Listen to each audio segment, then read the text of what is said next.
So magandang hapon mga idol.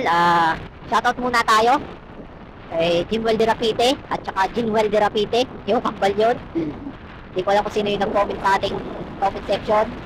Kay Papa Francis. Ay, deliver pala. Alam ko, makikisabay eh. Alam ko saan natin ang makikisabay. Hindi lang ako nakakita mga idol ng tulay na binabaha. Aba, ang lupit ng tulay na to mga idol. Oh, bam! Baha! Pati din dito sa isa. Baha din mga idol oh. Naparahan na yung drainage. Kaya siguro binabaha. Kanina umaga yung NMAX, ang dalawang SP lulusok. Kasi umuulan na tapos sobrang lalim. Kaya ako sa salamin. Sa salamin ay parang dadalawang isip ko yun. Sobrang lalim kasi mga idol.